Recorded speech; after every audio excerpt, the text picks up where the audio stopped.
as you can tell by the title of this video, if this video even makes it out, it might get copyrighted because this is Frank Sinatra. We are fucking with an OG right here. This is Frank Sinatra helping other people. If y'all didn't know, Frank Sinatra was not down with that racism bullshit. He was not with that shit at all. This man, I'm pretty sure this man was willing to fucking fight some people if they said some racist shit in front of him. I'm Frank Sinatra was probably that dude. I'm not even gonna hold you. So we gonna just do this video. I'm gonna load this volume because I don't know how loud this is gonna be. But we gonna do this damn video. I might not show the whole video, but we might not. Let's get it, because Frank Sinatra a real ass bull.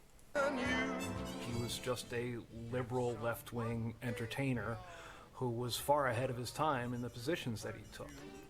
One of which was speaking out against racism at a time when no one was speaking out against racism, let alone a white crooner from Hoboken, New Jersey. I really became conscious of segregation when I got involved in the entertainment business. I found that going through parts of the United States, traveling constantly and doing one-nighters with orchestras that were comprised of Negro musicians, there were a lot of problems. Now, if y'all don't know, that's just, I guess, what the term was for black people, I guess, because they didn't want to say black people. They was just saying Negroes. I mean, that's kind of, I don't know, that's still kind of a racist term, but we're not going to sit here and crown fucking Frank Sinatra as a racist. These conehead motherfuckers are the racist people. And not only the South, but in some quarters in the border states. I hate KKK. I hate the KKK with a passion. One, you hate people for no reason. You hate black people for no reason. And then two, you're dressed like a fucking, what's that movie? Coneheads or some shit. Whatever movie that is with the motherfuckers got the pointy ass head. That's the KKK, bro. You are just some ugly ass fucking people. I hope nothing but the worst to everybody who's a KKK member, let alone a fucking, oh yeah, a fan of them, I guess. I don't know. Fuck y'all. I began to resent it. I think it's vile. I think it's the most indecent way to believe. I think that Facts. We're all created equal. Facts. It's wrong. It's basically wrong. Oh, that would be something that bothers me too if I was born back then. The whole four colored only. It's like, how did we even get there? It was a fucked up time back then, but that's why we had some real ass people like Frank motherfucking Sinatra out here fighting against this shit back then. I was sitting in my office one day in New York in '64, and the phone rang. I picked it up. I heard him say, "This is Frank Sinatra. I like what you and Basie did together, and I'd like you to arrange and conduct my next album. It might as well be swing." That call from Frank was a major turning point in my career and my life. Working with Basie and Quincy was the most exciting engagement I have ever done in my life since I've been performing. Quincy. Jump, Q, jump. Quincy had a key to the Basie band, more than any other orchestrator that I know of.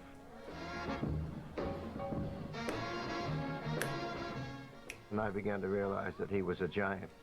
If you don't fuck with Frank Sinatra music, you're probably racist. I'ma just say that right there. I loved him, man. I know he loved me too. In all the years working together, just like with Ray Charles, we've never once had a contract, just a handshake. That's fucking crazy. Quincy's turned out to be one of the finest musicians that I've ever known. Frank was so buzzed about Basie's band that he took the entire band to Las Vegas in 1964. Vegas was mob territory back then. No black entertainer in their right mind would wander around those casino hotels alone. It was a trip because Sammy Davis, Alina Horn, Belafonte, they used to work in the big room as the stars. But they had to eat in the kitchen. They couldn't go in the casino. And they had to sleep in the black hotels across town. Bro, that's what I don't get, bro. How did we get to that point? I mean, I can't sit here and act like we're past like the whole colored part, I guess. Like the blacks gotta sleep in this hotel and the whites got. At least we're past that part, but racism is still very much alive. I'm not saying I have an impact on this like Frank Sinatra, but you got me fucked up if you think I'm not gonna try to use any type of power or fucking publicity I get from anything to try to combat this shit. Racism is just fucking sickening, man. Bigotry is a terrible disease. It is. It's a very bad disease. I began to make noise about it. I said, if they all have to live on the other side of town, then you don't need me. Facts. But also, on a serious basis, it was the very first time that we saw the decline of racism in Vegas. Frank wasn't having that, so he was assigning one Goomba to each guy. He said if anybody looks at him funny, break both of their legs. Can you imagine that? You being a racist down there in Vegas and then you just get your legs broken because you looked at somebody funny? Well, you looked at a black person. Bro, Frank Sinatra was he was a goon out here. You hear me? He was a fucking mobster. I don't give a fuck if he had ties with the mafia or not. You gotta use your power for what you believe in. And that's what my man Frank Sinatra did. We gonna say Frank Sinatra a lot because he a real ass dude, like I said. When I found that all of the black performers were living on the other side of the town, I began to make noise about it. A few threats like, I'll walk, I'll go back to L.A., and I think a few other entertainers began to pick up on that too, and they hollered. But I guess I was the biggest mouth in the town. When I asked about it, he said, any of my Negro friends have a right to live where they want, and especially if they're bringing in the pokey, why shouldn't they live there? Frank was always there to give a boost to our cause. Sinatra felt that important to his life and to his art and to his whole style was what he had learned from black culture and black people. He was very, very close to the African American scene. Suddenly, it changed. I can't explain to you what happened. Frank by himself stopped all that. He said, no, we're gonna fix this shit. And he did. He did. He took Sammy, Basie, and myself and changed the whole racial situation. In 1962, Sinatra visited many countries and raised millions and millions of dollars for charity. He called himself an overprivileged adult, and he decided it was time to put something back. You gotta love that. I went to all of the hospitals for which I performed. I went to see the kids. And that's the biggest kick of You shake his doing this hand, kind of goddammit. thing in all of the nations, to go to see the children themselves. No more will I go all around, International tours happen all the time, and the singers make a lot of money on it. for I have found my word. Oh, fucking love his voice. He didn't make a nickel. He paid for everything. There's no scheduled airline that would take Sinatra to the unlikely places he goes at the unlikely times he wants to go there. One of the unlikely places Sinatra wanted to get to recently was Lorton Penitentiary near Washington, D.C. They call you Lady Luck, but there is room for doubt. I remember it like it was yesterday. Look at these white fucks. Yeah, he's performing for them, not us. The privilege on their fucking faces say it all. We played that prison. It was a black prison, Washington, D.C.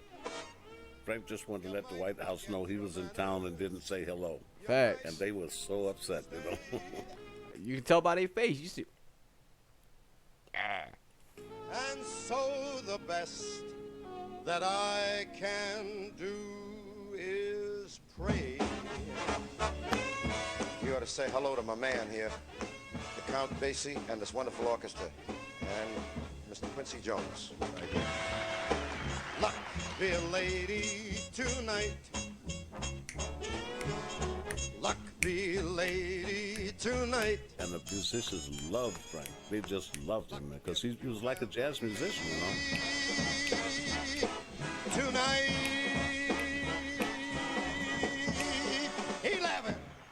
11.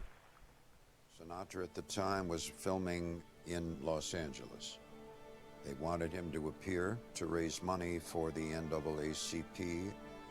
He finally got himself away from the film, got on an airplane, flew to New York, and from the airport, he went on the stage, no warm-up, and he sang Old Man River. Old Man River, that old man River, he must know something, but he don't say nothing.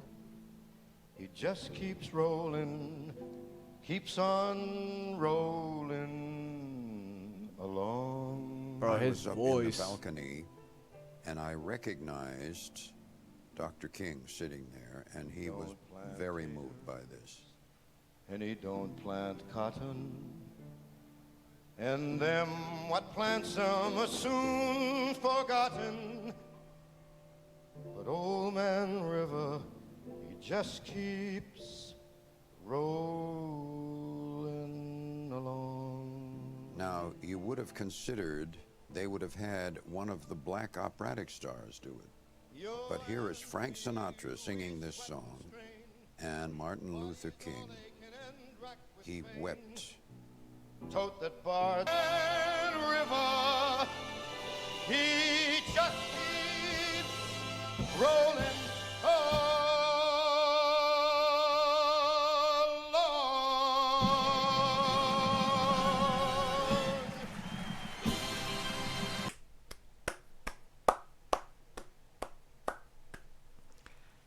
I'm gonna end that right there on that note.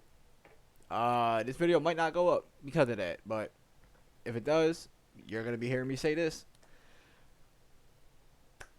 That's just Frank Sinatra, one of the realest fucking, I guess, people we had, somewhat. Well, one of the realest white people we had, which is, if you're, I don't understand how racist people was probably still listening to this man's music. That's what I don't get at all. But we're gonna combat this ugly ass thing called racism. We gotta just do it one day at a time, one step at a time. But we're gonna get that shit done. We're gonna somehow get that shit done. Even if we gotta throw all the racist people in jail. Hey, we gotta do it somehow. I'm out. I'll see y'all tomorrow for the other videos that I got planned. I'm out.